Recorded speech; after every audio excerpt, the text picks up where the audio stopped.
And what is up, guys? My name is Vegas from the Prestige Crew, and today we're going to be looking at my top 5 tips that will help you get started on No Man's Sky. Remember, this is a beginner's tutorial, so if you have been playing for some time, these may not benefit you whatsoever. I plan to make another list for players who have been on No Man's Sky for a while within the next week, so stay tuned for that.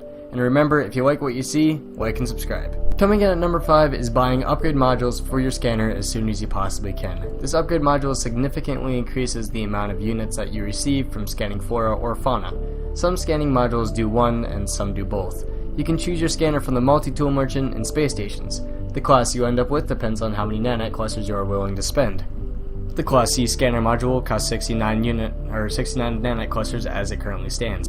Not all space stations will have all classes of scanners either. Like, I've seen S-class scanners in many other stations, but this one does not actually have one. The higher class of scanner that you buy will increase the amount of units that you receive when you scan flora or fauna. Buying these modules will make buying goods and ships much easier in the future and can help take away from the grindy experience that most people suffer from this game. Coming in at number 4 is uploading all of your discoveries. If you're really struggling with gathering these nanite clusters that you need to buy those upgrade modules you so heavily desire, uploading planets, systems, fauna, and flora you find will give you a fair amount of nanite clusters. These nanite clusters can be used to buy upgrade modules, like I said before, as well as learn blueprints and craft weapons and technology for your ship, exosuit, and multi-tool. Coming in at number 3, and this one is kind of a no-brainer, if you spawn on a planet with extremely harsh conditions, do not bother and fulfill your beginner's quest there, unless you're up for the extreme challenge. In a personal opinion, it is not worth the pain that it will cause you as you attempt several times to get your ship prepared and leave the planet. Simply press escape or whatever button you use to pause and quit to mode select, delete that save, and start a new one. I've had this happen multiple times when I started experimenting with new saves and found it so much easier just to start a new save and forget that one ever happened. But like I said, if you want to feel like an experienced player and you're up for the challenge, go right ahead and conquer that harsh planet. Coming in at number 2, and it is to always carry a portable refiner and a signal booster in your inventory. These come in handy when you need to refine copper into chromatic metal and create warp cells, or when you're looking for backpack extensions with a signal booster. And sometimes you're in dire need of shelter, maybe you need to search for habitable outposts or just locations nearby that you can live in. For some, it's easy to remember to pick these machines up, for others not so much, that would be including me.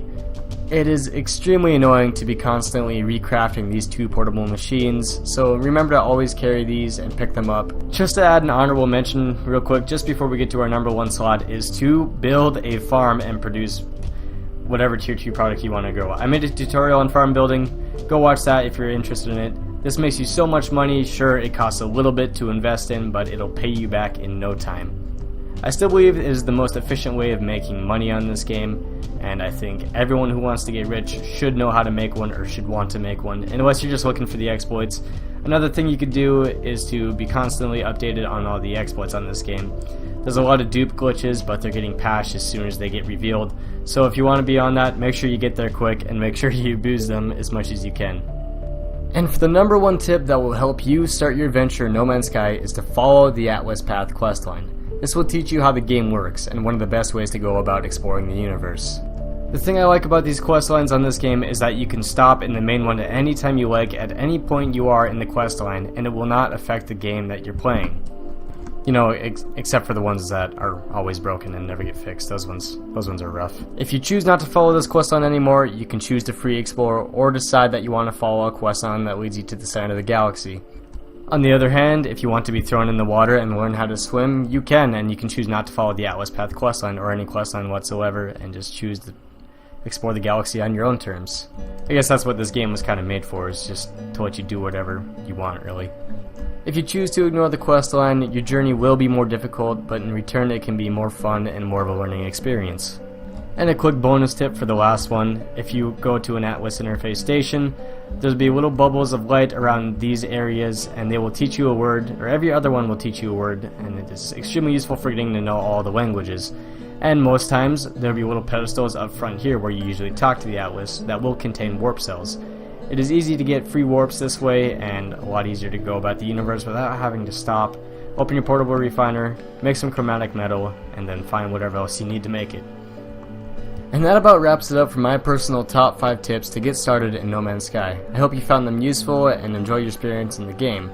These are just my personal opinions, so don't take them too seriously.